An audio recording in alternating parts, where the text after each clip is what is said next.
ciidamada BSF oo kamid ah ciidamada difaaca Puntland ayaa deeq raashin ah waxay gaarsiiyeen in ka badan 200 oo qoys oo ku nool tuulooyin hoos yimaada gobolka Nugaal.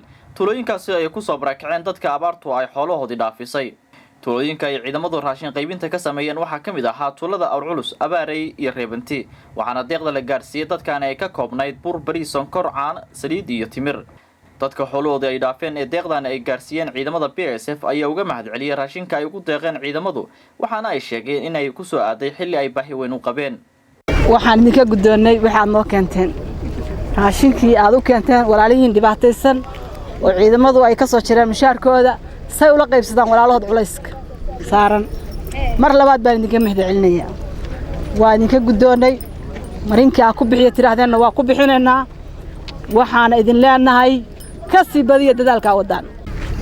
waxa kale oo aan inaka gudoonay mar labaad raashinkaas deeqdaas ilaahay baa deeq bixiya ay keeneen waftida oo ay ka soo jireen ciidanku mushaarkooda. ciidankaas waxaan leenahay mar labaad iyo mar saddexaad mahadahayna gaadho ayaga iyo saraakiishooda.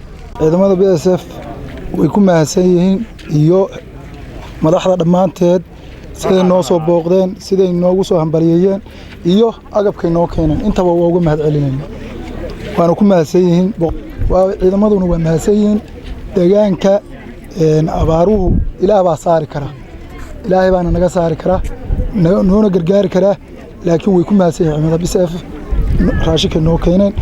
ciidamada BSF oo soo gaarsiiyay raashinkaas oo aan baahi u qabno walaalahay waa u mahadcelinayna.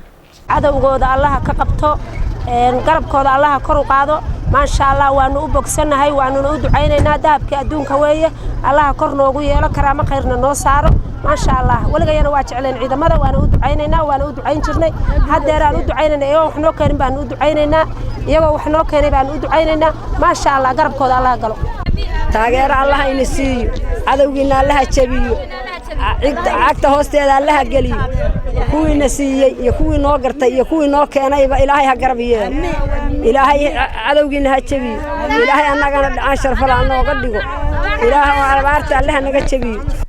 goobaha laga qaybinayo raashinkan waxaa ku sugnaa xildhibaano ka tirsan golaha deegaanka degmada Garowe xildhibaano heer Puntland iyo nabadoono ka tirsan kuwa Puntland waxaana ay ciidamada ugu mahadnaqeen taakulaynta dadka abaaruhu ay saameeyeen. waa u mahadcelinaynaa ciidanka BSF insha Allah ta'ala gargaar kalena waa imaanayaan annaguna hadda wixii xog aanu ka aruurin halkan wadankii baan kula laabanaynaa hadii alla caasimadii baan kula laabanaynaa aad iyo aad baa u mahadsantihiin.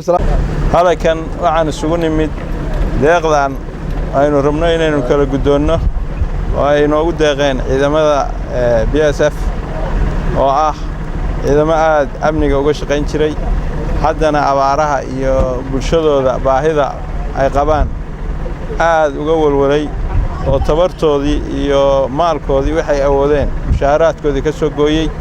arrintaas aad baan ay tahay arrin lagu daydo oo la rabo bulsho kale oo badan ama shaqaalayaal badan ama ciidan kale inay ku daydaan.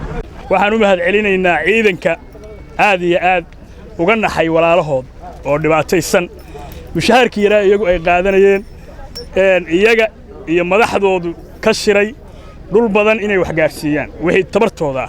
deeqdan raashinka ayaa timid kadib markii ciidamada BSF ay mushaarkooda ka jareen lacago si ay ugu taakulayaan dadka abaaruhu ay saameeyeen waxaana ciidamadu ay deeq noocan oo kala hore uga soo bixiyeen qaybo badan oo kamid ah gobolada Puntland. Cabdi Fataax Cabdullaahi, Kalson TV, Garowe.